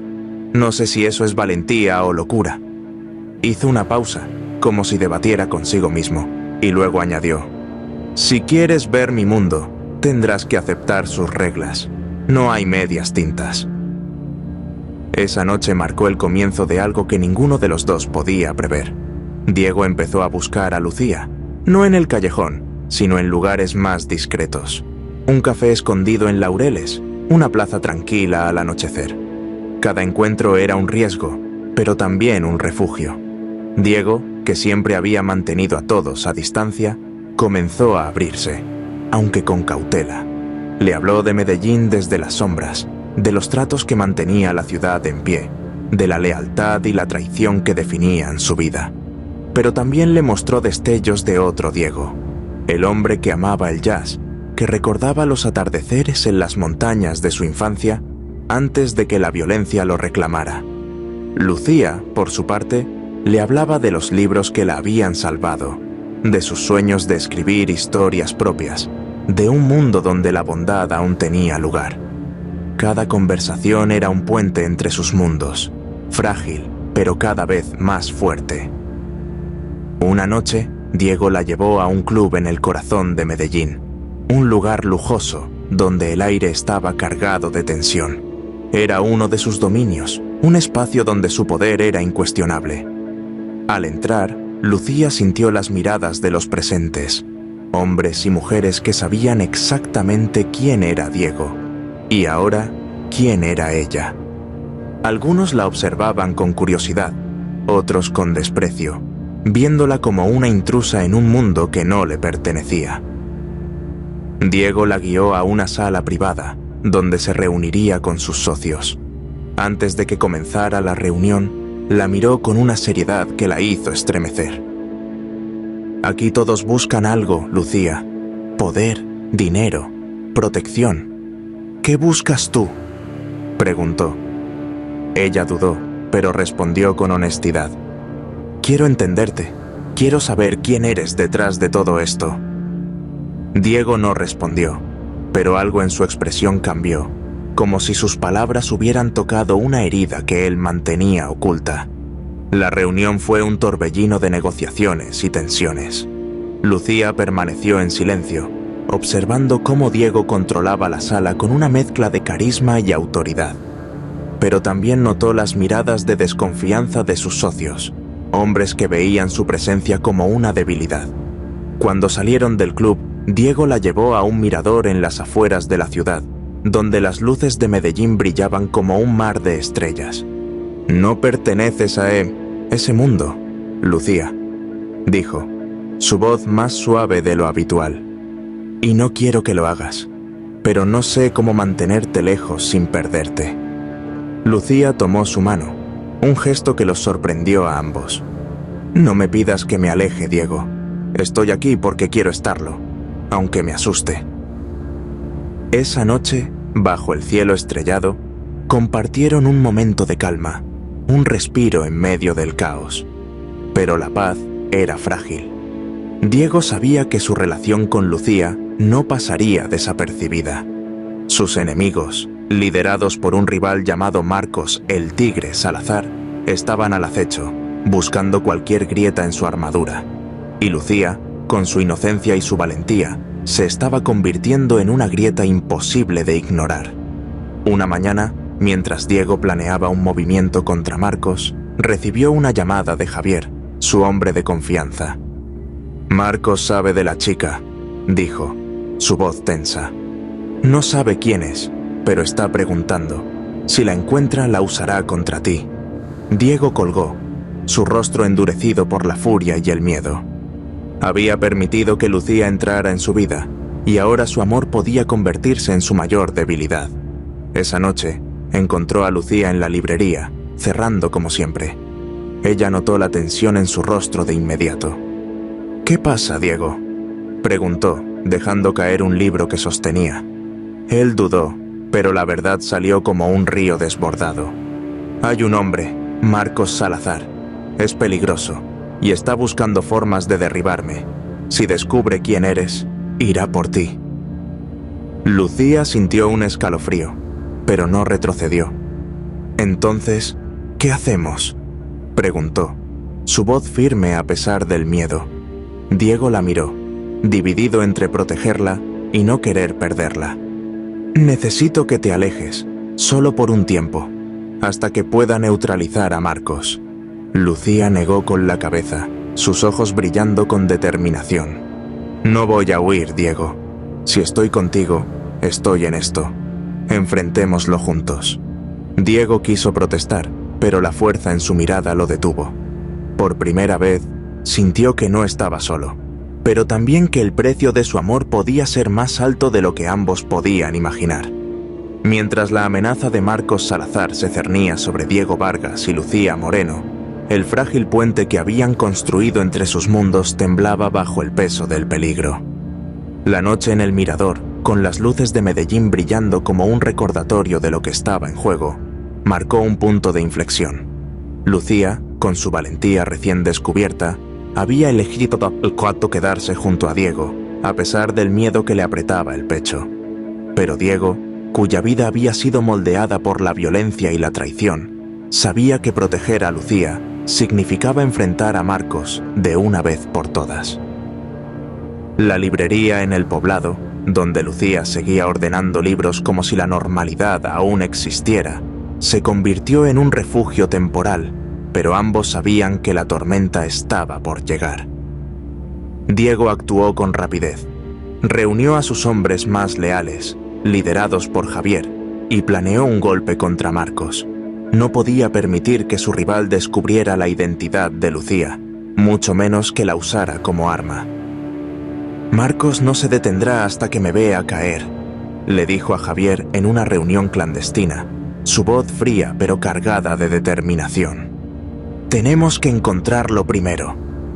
Mientras tanto, Lucía, en la librería, intentaba mantener la calma, pero cada cliente que entraba hacía que su corazón se acelerara, temiendo que fuera un mensajero de Marcos. Una noche, Diego apareció en la librería, su rostro tenso. «Necesito que vengas conmigo, Lucía. No es seguro aquí», dijo, su tono no admitiendo discusión. Ella asintió, cerrando la tienda con manos temblorosas, y lo siguió a una casa en las afueras de Medellín, un refugio escondido entre las montañas. La casa era sencilla, con vistas a un valle cubierto de niebla. Allí, lejos del caos de la ciudad, Diego le reveló una verdad que cambió todo. «No siempre fui así», confesó, mirando el horizonte. «Crecí en un barrio pobre, con padres que trabajaban hasta desgastarse, pero un día unos prestamistas los destruyeron, y yo juré que nunca sería débil otra vez». Sus palabras, llenas de dolor, humanizaron al hombre que Lucía solo conocía como el Cuervo. Ella tomó su mano, su voz suave pero firme. «No eres solo lo que haces, Diego. Hay algo bueno en ti, lo veo». Él la miró, sus ojos oscuros reflejando una mezcla de esperanza y miedo. «Si algo te pasa por mi culpa, no me lo perdonaré», murmuró. Lucía, sin soltar su mano, respondió: «Entonces, asegúrate de que no pase». Pero la paz de la casa en las montañas duró poco. Javier llegó una madrugada con noticias. Marcos había descubierto la existencia de Lucía y planeaba un ataque. Diego, con el rostro endurecido, organizó una contraofensiva. «No dejaré que toque un cabello de ella», dijo, su voz como un filo. Lucía, aunque aterrada, insistió en no ser una espectadora. «Quiero ayudar, Diego. No soy una niña que necesita esconderse». Él dudó, pero su determinación lo convenció. Juntos idearon un plan. Usarían la librería como cebo, haciendo creer a Marcos que Lucía estaría allí, mientras Diego y sus hombres lo emboscarían en un almacén cercano. La noche del enfrentamiento, Medellín parecía contener el aliento. Lucía, en la casa de las montañas, esperaba con el corazón en la garganta, protegida por dos de los hombres de Diego. En el almacén, la batalla que estalló con una ferocidad que hizo temblar las paredes. Diego, liderando a sus hombres, se enfrentó a Marcos en un duelo que parecía inevitable. ¿Crees que una chica te salvará, cuervo?, se burló Marcos, su arma en la mano. Diego, con una calma letal, respondió: no se trata de salvarme, se trata de proteger lo que importa. Los disparos resonaron, y cuando el polvo se asentó, Marcos yacía en el suelo, su imperio desmoronándose con él. Pero la victoria tuvo un costo. Varios de los hombres de Diego no sobrevivieron, y él mismo resultó herido, una bala rozándole el hombro. Cuando Diego regresó a la casa, Lucía corrió a sus brazos, las lágrimas cayendo al verlo vivo. «Se acabó, Lucía. Marcos está muerto», dijo, su voz cansada pero aliviada, ignorando la sangre que manchaba su camisa. «Prometiste volver, y lo hiciste», susurró. Pero ambos sabían que la muerte de Marcos no borraba el pasado de Diego. Su mundo, aunque ahora más seguro, seguía siendo una red de sombras. Esa noche, mientras curaba su herida, Diego tomó una decisión. «No puedo seguir así, Lucía. Quiero algo mejor. Para ti. Para nosotros». Ella lo miró, sus ojos brillando con esperanza. «Entonces, construyamos ese futuro, Diego. Juntos». En los meses siguientes, Diego comenzó a desmantelar su imperio. Delegó el control a Javier, enfocándose en negocios legítimos, un restaurante, una empresa de transporte, cualquier cosa que lo alejara de la violencia. No fue fácil. Algunos aliados lo vieron como una traición, y las tensiones estallaron en enfrentamientos menores. Pero Diego, con Lucía a su lado, estaba decidido. Ella, por su parte, dejó la librería y empezó a escribir, plasmando en papel las historias que había vivido, un testimonio de su amor y su lucha. Juntos, se mudaron a una ciudad más pequeña, Envigado, donde las montañas ofrecían un nuevo comienzo. Allí abrieron una pequeña cafetería, un lugar donde los clientes llegaban por el café, pero se quedaban por las historias que Lucía compartía, ahora convertida en una narradora que había encontrado su voz. Años después, sentados en el porche de su casa, con el sol pintando el cielo de dorado, Diego y Lucía reflexionaron sobre su camino. Tenían una hija, Sofía, una niña de ojos curiosos que heredó la valentía de su madre y la determinación de su padre. «Nunca pensé que podría dejarlo todo atrás», dijo Diego, su mano entrelazada con la de Lucía. Ella sonrió, apoyando la cabeza en su hombro. «No lo dejaste atrás, Diego. Lo transformaste, y me transformaste a mí». Sofía, jugando en el jardín, corrió hacia ellos, su risa llenando el aire. En ese momento, bajo la luz del atardecer, supieron que habían encontrado algo más valioso que el poder o la seguridad. Un hogar, un amor que había sobrevivido a las sombras y florecido en la luz.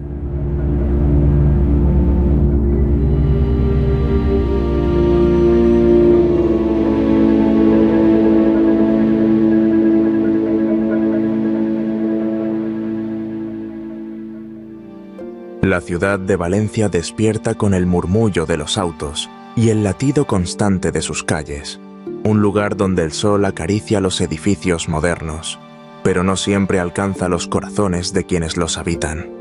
Entre el brillo de las fachadas y el ajetreo de la gente, vive Alejandro Salazar, un hombre de 35 años que parece tenerlo todo y, al mismo tiempo, nada. Es el alma detrás de Salazar Ventures, una empresa que domina el horizonte empresarial, y su nombre resuena en los círculos de poder. Pero quienes lo conocen de cerca saben que Alejandro es más que un traje impecable y una mirada penetrante. Es un hombre atrapado en su propio éxito, un corazón endurecido por una pérdida que aún lo persigue. Hace 5 años, la muerte de su esposa Clara dejó un vacío que Alejandro no ha sabido llenar. Su mundo, antes cálido y lleno de promesas, se convirtió en un espacio de silencio y rutina. Cada mañana se levanta en una mansión que parece más un museo que un hogar. Paredes de mármol, muebles de diseño, pero ni un eco de risas. Su hijo, Mateo, de 6 años, corre por esos pasillos fríos, buscando algo que no sabe nombrar. Alejandro lo observa desde la distancia, con amor, pero sin saber cómo acercarse. El mundo infantil de Mateo, con sus crayones y sueños, le resulta un idioma que ya no entiende. Las niñeras van y vienen, incapaces de romper la barrera que la ausencia de Clara dejó en el niño y en su padre. Alejandro se refugia en el trabajo, en reuniones interminables, en números que siempre suman, pero nunca llenan. Es conocido por su frialdad, por tomar decisiones sin titubear, por ser un hombre que no se permite dudar. Sus empleados lo respetan, pero también lo temen. Su presencia impone, pero no invita. Cada noche, al volver a casa, encuentra a Mateo dormido, rodeado de juguetes que parecen gritar su soledad. Alejandro se detiene en la puerta de su habitación, queriendo decir algo, hacer algo, pero siempre termina cerrando la puerta en silencio. Siente el peso de ser un padre que provee todo, menos lo que realmente importa. Valencia, con su bullicio, no se detiene a notar el vacío en los ojos de Alejandro. La ciudad sigue su curso, indiferente a las batallas internas de un hombre que lo ha perdido todo, salvo el éxito que todos envidian. Pero en el fondo, Alejandro sabe que algo falta. No es dinero, ni poder, ni reconocimiento. Es algo que no puede comprar ni controlar, algo que se le escapó cuando Clara se fue y que no sabe cómo recuperar. Mientras la ciudad despierta, Alejandro se prepara para otro día de máscaras, sin sospechar que el destino está a punto de traer a alguien que cambiará su vida para siempre. La ciudad de Valencia seguía su ritmo frenético, ajena al vacío que habitaba en el corazón de Alejandro Salazar. Pero en ese mundo de acero y ambición, un soplo de aire fresco estaba a punto de entrar en su vida. Sofía Morales, una joven de 23 años, llegó a la ciudad desde un pequeño pueblo en Galicia, donde los días transcurrían entre campos verdes y el murmullo de los ríos. Criada en una casa humilde, con el calor de una familia unida por la simplicidad, Sofía había aprendido de su abuela el valor de la bondad y la paciencia. Su infancia estaba tejida de recuerdos: correr descalza por prados, escuchar historias bajo un roble y sentir el abrazo de una comunidad donde todos se conocían. Pero tras la muerte de su abuela, la mujer que le enseñó a encontrar luz en los días grises, Sofía decidió buscar un nuevo comienzo en Valencia, un lugar que le parecía tan lejano como un sueño. No estaba preparada para la inmensidad de la ciudad. Los edificios altos, el ruido constante y las miradas apresuradas la abrumaban, pero su corazón, lleno de esperanza, la empujaba a seguir adelante. A través de una agencia de empleo, Sofía encontró una oportunidad que parecía imposible: ser la niñera de Mateo, el hijo de Alejandro Salazar, un hombre cuya reputación como empresario exitoso y frío precedía cualquier conversación. Sin experiencia en trabajos formales, Sofía se presentó a la entrevista con un vestido sencillo, cosido por su madre, y una mezcla de nervios y determinación. La mansión Salazar la recibió con su elegancia intimidante: suelos de mármol que reflejaban la luz, muebles que parecían intocables y un silencio que pesaba como el eco de una pérdida. La asistente de Alejandro la condujo al salón principal, un espacio tan grande que Sofía sintió que podía perderse en él. Mientras esperaba, ajustaba su vestido intentando calmar los latidos de su corazón. Cuando Alejandro entró, su presencia llenó la habitación. Alto, con el cabello oscuro y una mirada que parecía atravesarla, la observó como si intentara descifrar un enigma. «Señorita Morales, ¿por qué debería confiarle el cuidado de mi hijo?», preguntó con un tono cortante, sin rastro de calidez. Sofía, intimidada pero decidida, respiró hondo. «Señor Salazar, no tengo títulos ni experiencia en mansiones como esta, pero sé escuchar, sé cuidar y sé lo que es querer a alguien con todo el corazón. En mi pueblo, aprendí que un niño necesita amor más que cualquier otra cosa. Si me da la oportunidad, cuidaré de Mateo como si fuera parte de mi familia». Su voz tembló un instante, pero sus palabras, sinceras y desprovistas de pretensión, dejaron a Alejandro en silencio. Había conocido a personas que intentaban impresionarlo con currículos y promesas vacías, pero nunca a alguien que hablara desde el alma. Tras un momento que pareció eterno, asintió. «Empieza mañana. No tolero errores», dijo, con la misma frialdad de siempre. Sofía sonrió, agradecida, sin imaginar que ese encuentro era el primer hilo de un lazo que cambiaría sus vidas. Mientras salía de la mansión, el sol de Valencia parecía un poco más cálido, como si supiera que algo nuevo estaba comenzando. La calidez de Sofía Morales había comenzado a filtrarse en la mansión Salazar, como un susurro de cambio en un lugar donde el silencio había reinado demasiado tiempo.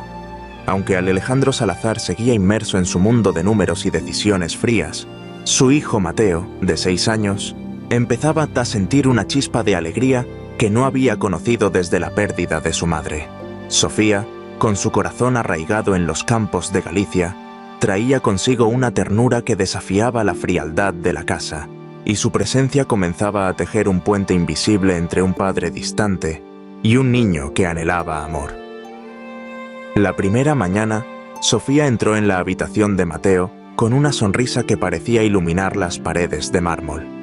Lo encontró sentado en el suelo, rodeado de juguetes que parecían intactos, como si nadie los hubiera tocado con entusiasmo en mucho tiempo. Los ojos de Mateo, grandes y oscuros, llevaban una tristeza que no debería habitar en un niño tan pequeño. «Hola, Mateo», dijo Sofía, arrodillándose a su lado. «¿Te gustaría pintar un bosque como los que hay en mi pueblo? Podemos imaginar que somos exploradores». Él la miró, dudando, pero algo en su voz, suave y sincera, lo hizo asentir tímidamente. Esa fue la primera grieta en la barrera que el pequeño había construido. Día tras día, Sofía llenaba las horas de Mateo con juegos simples pero llenos de vida. Construían castillos con bloques, inventaban historias de dragones y ríos, o salían al jardín a buscar formas en las nubes. Ella le hablaba de los prados gallegos, de cómo las flores parecían susurrar secretos, y Mateo, poco a poco, comenzaba a reír. Sus risas eran pequeñas al principio, casi temerosas, pero pronto resonaban por los pasillos, rompiendo el silencio que había sido el único compañero de la mansión. Sofía no solo cuidaba a Mateo, lo escuchaba, lo veía, y con cada gesto le devolvía un pedazo de la infancia que la ausencia de su madre le había robado. Alejandro, desde su oficina, o al regresar exhausto de sus reuniones, observaba estos cambios con una mezcla de incredulidad y desconcierto. Ver a Mateo sonreír, corriendo hacia Sofía con un dibujo torpe en la mano, despertaba en él una sensación que no podía nombrar. Al principio, lo atribuía a la novedad, al talento de Sofía para manejar niños. Pero había algo más. La manera en que ella se sentaba con Mateo, con paciencia infinita, o cómo convertía un día gris en una aventura, lo hacía detenerse. Una tarde, desde el umbral del salón, vio a Sofía y Mateo riendo mientras pintaban un sol enorme en una hoja. Alejandro sintió un nudo en el pecho, una mezcla de nostalgia y anhelo. Sin darse cuenta, comenzó a buscar excusas para pasar más tiempo en casa, para cruzarse con Sofía, para captar un destello de esa calidez que parecía transformar todo a su paso. Aunque su mente lo negaba, su corazón empezaba a rendirse ante la luz que Sofía traía consigo. El puente que Sofía Morales había comenzado a construir en la mansión Salazar se hacía más sólido con cada día, tejiendo lazos de risas y sueños con Mateo, de 6 años, mientras Alejandro Salazar observaba desde las sombras de su propia vida. La calidez de Sofía, como un eco de los prados gallegos, empezaba a filtrarse en los rincones más fríos de la casa, y aunque Alejandro aún se resistía, algo en su interior comenzaba a ceder. La presencia de Sofía no solo estaba transformando a su hijo, sino que, sin que él lo admitiera del todo, también lo estaba tocando a él. Tamelkuma, como si una puerta cerrada desde la muerte de Clara comenzara a entreabrirse. Cada mañana, Sofía y Mateo llenaban el jardín con historias y juegos. Una vez, Mientras inventaban un cuento sobre un caballero que rescataba un bosque encantado, Alejandro los observó desde la ventana de su despacho.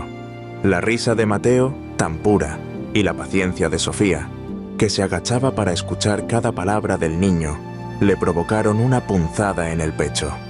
Por un instante, deseó ser parte de ese mundo sencillo, pero su mente, entrenada para el control, lo detuvo. Sin embargo, las excusas para acercarse a Sofía se multiplicaban. Una pregunta sobre el día de Mateo, un comentario sobre el clima, o quedarse un momento más en el salón donde ella recogía los juguetes. Sus conversaciones, al principio breves y formales, comenzaron a alargarse.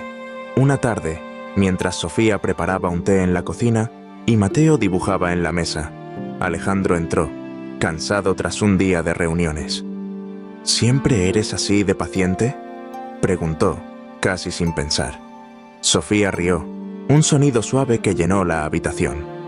En mi pueblo, aprendí que todo crece con tiempo, incluso las personas, respondió, y sus ojos se encontraron con los de él por un segundo más de lo necesario. Esos momentos, pequeños pero cargados de significado, encendieron algo en Alejandro. La veía en el jardín, enseñando a Mateo sobre las flores, o en el salón, cantando una melodía que le recordaba a su infancia. Cada gesto de Sofía, su sonrisa sincera, su forma de convertir lo cotidiano en magia, lo atraía de una manera que no podía ignorar. Pero el mundo exterior no era tan amable. Los rumores comenzaron a circular en los círculos de la alta sociedad valenciana.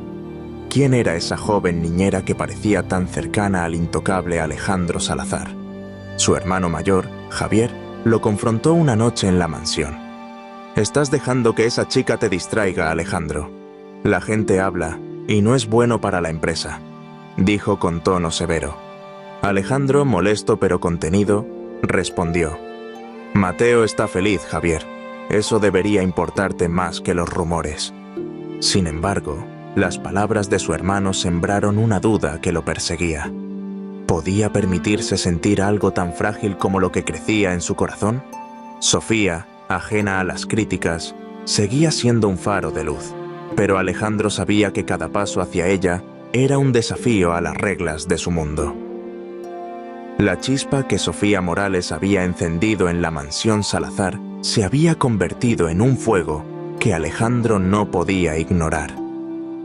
Los momentos compartidos con ella y Mateo, de 6 años, llenaban de vida los días, pero también despertaban en él un torbellino de emociones que lo hacían cuestionar todo.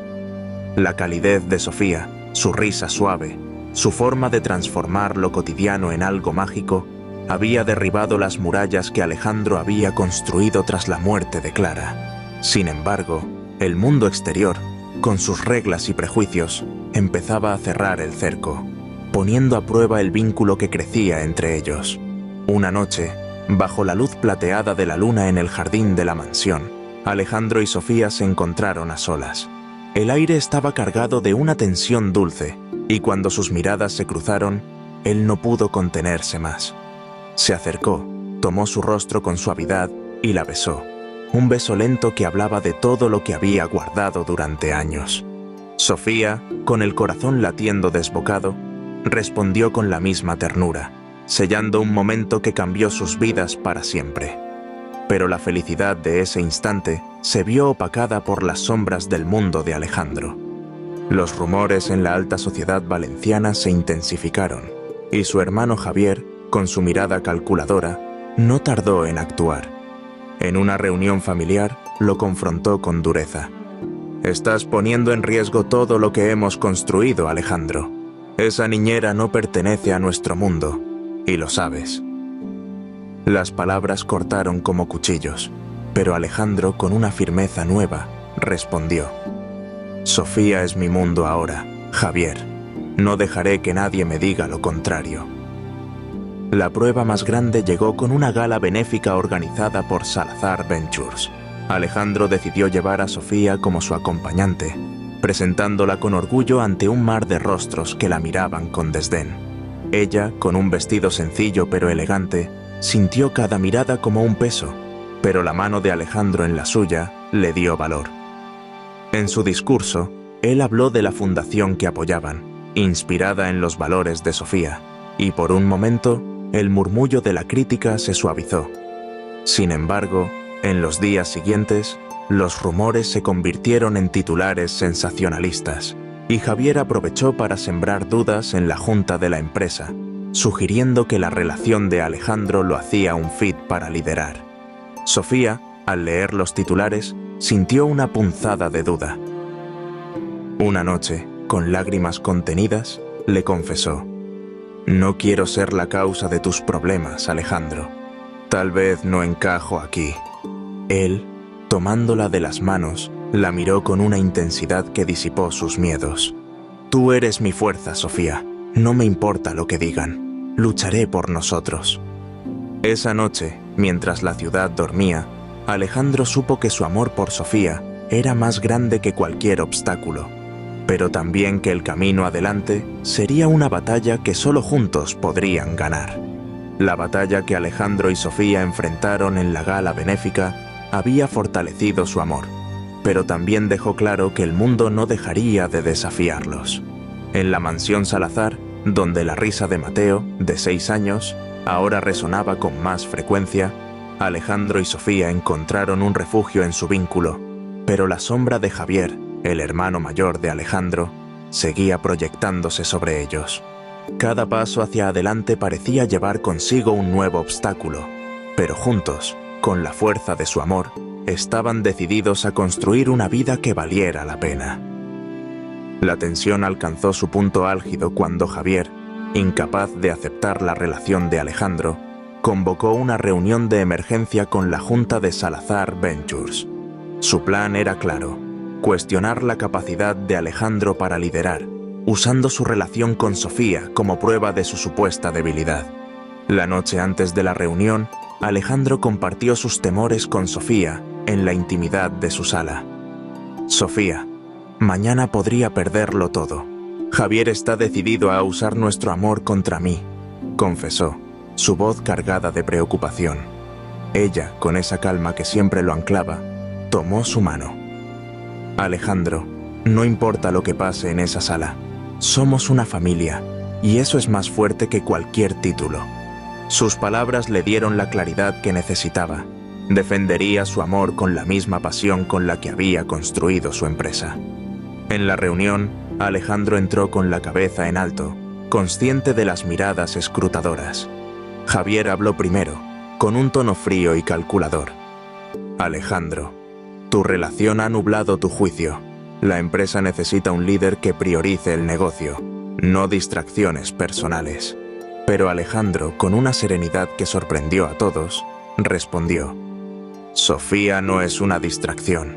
Ella me ha enseñado que liderar no es solo ganar, sino vivir con propósito.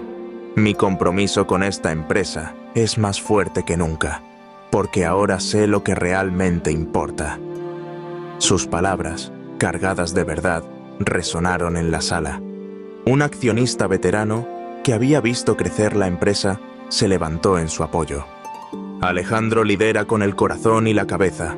Eso es lo que necesitamos». La junta votó, y Alejandro mantuvo su posición, mientras Javier, derrotado, salió en silencio. Con el tiempo, Alejandro buscó reconciliarse con su hermano. En un café tranquilo, le ofreció una rama de olivo, y Javier, tocado por la sinceridad de Alejandro, comenzó a sanar las heridas del pasado. Meses después, en una ceremonia sencilla rodeada de amigos y familiares en un campo gallego, Alejandro y Sofía se casaron, sellando su amor con votos que prometían enfrentar cualquier tormenta juntos.